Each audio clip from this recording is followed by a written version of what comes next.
Tu te souviens de cette conversation d'il y a 3 semaines? Cette phrase que tu aurais dû dire. Ce regard que tu n'as pas su interpréter. Cette situation qui n'en finit plus de tourner dans ta tête, le soir, dans le noir, alors que tout le monde dort. Tu n'es pas seul. Selon une étude publiée dans le journal Clinical Psychology Review, la rumination mentale touche plus de 73% des adultes de 25 à 35 ans et plus de 52% des personnes de plus de 45 ans. 73%. Ce phénomène, ce film intérieur que ton cerveau rejoue en boucle, est aujourd'hui l'un des facteurs les plus documentés de dépression, d'anxiété chronique et d'épuisement mental. Et pourtant, il existe une méthode vieille de 2000 ans, validée aujourd'hui par les neurosciences, pour couper ce film. Définitivement. Aujourd'hui, dans l'atelier du calme, on parle de rumination mentale. De ce qu'elle est vraiment. De pourquoi ton cerveau le fait. Et surtout, de comment l'arrêter, pour de bon.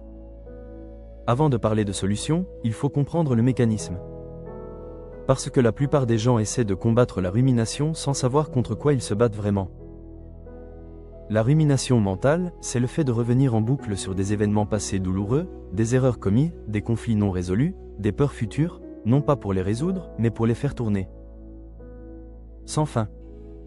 Sans sortie. Les neuroscientifiques ont un nom pour le réseau cérébral responsable de ce phénomène, le Default Mode Network, le réseau par défaut. C'est la partie de ton cerveau qui s'active automatiquement quand tu ne fais rien de particulier. Quand tu attends le bus. Quand tu fais la vaisselle. Quand tu essaies de t'endormir. Des recherches publiées dans Nature Reviews Neurosciences ont montré que ce réseau, chez les personnes qui ruminent beaucoup, est hyperactif et mal régulé. Il tourne à plein régime même quand ce n'est pas utile. Il produit des narratives négatives en boucle, souvent centrées sur le passé ou sur des scénarios catastrophistes du futur. Le malheur de l'homme vient d'une seule chose, ne pas savoir rester en repos dans une chambre. Cette phrase de Blaise Pascal, philosophe du XVIIe siècle, prenait tout son sens 2 siècles avant que les neurosciences ne découvrent le Default Mode Network. Incapables de rester présents, nous laissons notre cerveau vagabonder. Et il vagabonde presque toujours vers les zones sombres. Mais voici ce que la plupart des gens ne savent pas, la rumination n'est pas une faiblesse. C'est un mécanisme de survie mal adapté. À l'origine, la capacité à rejouer mentalement une situation dangereuse était utile. Elle permettait d'apprendre de ses erreurs, d'anticiper les menaces, de ne pas répéter les mêmes comportements risqués. C'est un héritage évolutif précieux. Le problème, c'est que dans notre monde moderne, ce mécanisme continue de s'activer pour des menaces qui ne sont plus physiques. Un email mal interprété, une remarque d'un collègue, une peur de l'échec professionnel. Et au lieu d'apprendre, on boucle. On rejoue. On souffre. Les philosophes stoïciens n'avaient pas de scanner cérébral. Mais ils avaient quelque chose d'aussi puissant, des siècles d'observation de l'esprit humain. Épictète, qui était né esclave avant de devenir l'un des philosophes les plus influents de l'Antiquité, formulait le problème avec une précision déconcertante: ce ne sont pas les événements qui troublent les hommes, mais les jugements qu'ils portent sur ces événements. Cette phrase contient toute la clé du problème de la rumination. Quand tu rumines, tu ne rejoues pas l'événement. Tu rejoues ton interprétation de l'événement. Et cette interprétation est presque toujours colorée par la peur, la honte ou la colère. Marc Aurèle, dans ses Pensées pour moi-même, un journal privé qu'il n'a jamais écrit pour être publié, revenait constamment sur cette discipline, la capacité à distinguer ce qui s'est réellement passé de ce que son esprit en faisait. Écarte le jugement, et tu écarteras la souffrance. Cette phrase peut être la définition la plus courte et la plus précise de ce que les neuroscientifiques appellent aujourd'hui la réévaluation cognitive, une technique dont des dizaines d'études ont prouvé l'efficacité contre la rumination et l'anxiété. La réévaluation cognitive, c'est exactement ce que pratiquaient les stoïciens. Ne pas changer les faits, mais changer le cadre dans lequel on les interprète. Passer du « pourquoi est-ce qu'il m'a fait ça ?» au « qu'est-ce que cette situation contient que je peux apprendre ou contrôler ?» Ce n'est pas de la pensée positive. Ce n'est pas nier la réalité. C'est un travail de précision chirurgicale sur ses propres pensées. Toutes les ruminations ne se ressemblent pas. Et comprendre la différence entre elles est fondamental pour savoir comment les traiter. La rumination abstraite, c'est la pensée tournée vers le pourquoi. Pourquoi est-ce que ça m'arrive à moi? Pourquoi est-ce que je suis comme ça? Pourquoi est-ce que je n'arrive jamais à? Des recherches publiées par le Dr Nolan Oxema à l'université de Yale, celle qui a passé 20 ans à étudier la rumination, ont montré que ce type de pensée abstraite est focalisée sur les causes entretient et amplifie les états dépressifs. Elle ne résout rien. Elle creuse. Pourquoi? Parce que les questions en « pourquoi » n'ont souvent pas de réponse satisfaisante. Et face à l'absence de réponse, le cerveau continue de chercher. En boucle. Indéfiniment. À l'opposé, la rumination concrète est orientée vers le comment. Comment est-ce que je peux faire autrement la prochaine fois? Qu'est-ce que je peux faire maintenant avec ce que j'ai? Quelle est la prochaine action possible? Cette forme de pensée active le cortex préfrontal, la partie du cerveau responsable de la prise de décision et de la résolution de problèmes. Elle produit des réponses. Elle ouvre des portes au lieu d'enfermer. Sénèque l'écrivait dans ses lettres à Lucilius. Cesse de te demander pourquoi tu souffres. Demande-toi plutôt comment tu vas agir. Le premier geste pour sortir de la rumination n'est donc pas de faire taire les pensées, c'est de les rediriger. Passer du pourquoi au comment. C'est simple à énoncer. C'est difficile à pratiquer. Mais c'est précisément pour ça qu'on parle d'atelier. Maintenant que tu comprends le mécanisme et la distinction entre les deux types de rumination, parlons de ce que les neurosciences modernes ont découvert sur la façon d'interrompre le cycle. Une étude publiée dans Science en 2010 par Matthew Killingsworth et Daniel Gilbert à Harvard a produit un résultat saisissant. En suivant plus de 2200 participants via une application en temps réel, ils ont découvert que l'esprit humain est distrait, pensant à autre chose que ce qu'il est en train de faire, pendant 46,9% du temps d'éveil. Près de la moitié de notre vie éveillée. Et leur conclusion la plus marquante, un esprit qui vagabonde est un esprit malheureux, indépendamment de ce à quoi il pense. Ce n'est pas ce que tu penses pendant la rumination qui te fait du mal en premier lieu. C'est le fait de ne pas être là, dans le présent, qui crée la souffrance de fond. Les stoïciens appelaient cela la prosoché, l'attention vigilante à soi-même dans l'instant présent.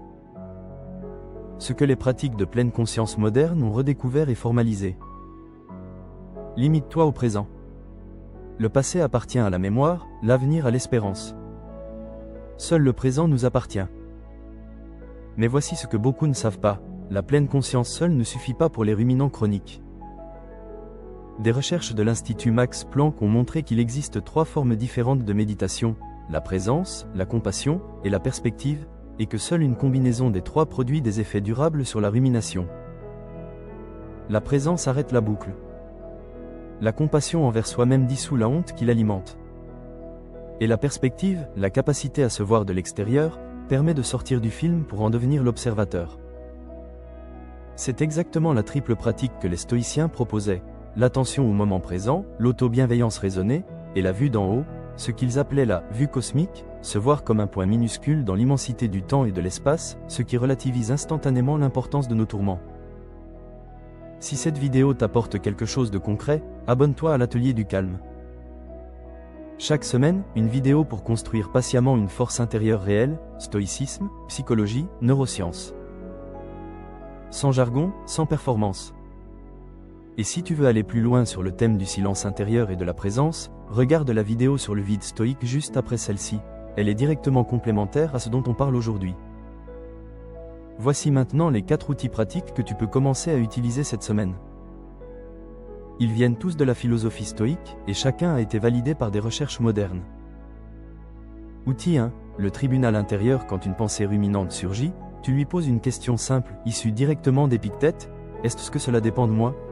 Si oui, quelle est la prochaine action possible? Tu agis, ou tu notes ce que tu feras? Sinon, tu prononces intérieurement la phrase stoïque classique, cela ne m'appartient pas. Et tu reviens à ce qui est présent. Ce n'est pas du déni. C'est une redirection active de l'énergie mentale vers ce qui peut réellement changer quelque chose. Outil 2, l'écriture de déchargement. Le Dr James Pennebaker, psychologue à l'Université du Texas, a mené pendant 30 ans des études sur les effets de l'écriture expressive. Ses résultats, écrire pendant 15 à 20 minutes sur une expérience émotionnelle difficile, sans chercher à la structurer ou à la résoudre, réduit significativement l'anxiété, améliore la fonction immunitaire et diminue la fréquence des pensées intrusives.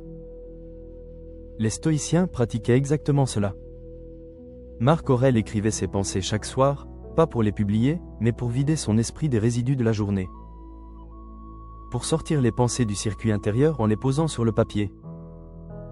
Prends un carnet. Chaque soir, 5 à 10 minutes. Écris ce qui tourne. Sans filtre, sans style. Tu n'as pas besoin de le relire. L'acte d'écrire suffit à interrompre la boucle. Outil 3, la méditation sur le pire, Premeditatio Malorum. Voici l'outil le plus contre-intuitif du stoïcisme. Les philosophes stoïciens pratiquaient la Premeditatio Malorum, la méditation préventive sur les pires scénarios possibles. L'idée n'est pas de se noyer dans le pessimisme. C'est d'aller volontairement au fond du scénario redouté, de le traverser mentalement jusqu'au bout, pour découvrir que tu peux y survivre. Que le pire que tu imagines est presque toujours plus supportable que la peur diffuse qui alimente ta rumination. Des recherches en thérapie cognitive comportementale confirment ce mécanisme. L'exposition volontaire et contrôlée à un scénario anxiogène réduit son pouvoir sur l'esprit bien plus efficacement que l'évitement. Outil 4. La vue cosmique. Marc Aurèle revenait souvent à ce qu'il appelait la vue d'en haut. S'imaginer vue de l'espace, minuscule point sur une planète elle-même minuscule dans un univers immense, traversant un moment infime dans l'éternité du temps.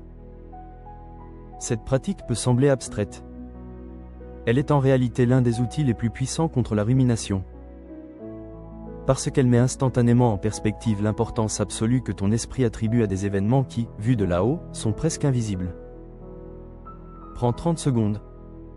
Ferme les yeux. Monte progressivement au-dessus de toi, de ta ville, de ton pays, de la Terre, jusqu'aux étoiles. Et demande-toi, dans 100 ans, dans 1000 ans, quelle importance aura cette pensée qui tourne dans ma tête ce soir? La réponse, presque toujours, est libératrice. Sénèque écrivait, dans l'une de ses lettres les plus célèbres, « Nulle part on ne peut mieux trouver la retraite et la tranquillité qu'en soi-même. » Mais cette retraite intérieure, elle ne se trouve pas en fuyant les pensées. Elle se trouve en apprenant à ne plus les laisser diriger. La rumination mentale n'est pas une fatalité. Ce n'est pas un défaut de caractère. C'est un mécanisme, et comme tous les mécanismes, il peut être compris, modifié, apprivoisé. Tu as maintenant 4 outils concrets issus de 2000 ans de philosophie stoïque et des dernières recherches en neurosciences. Ce sont des pratiques, pas des promesses.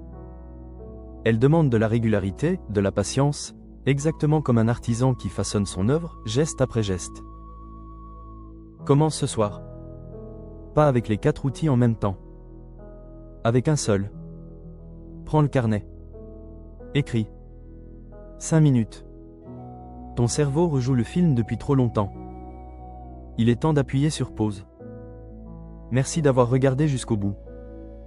Prends soin de toi. L'atelier du calme.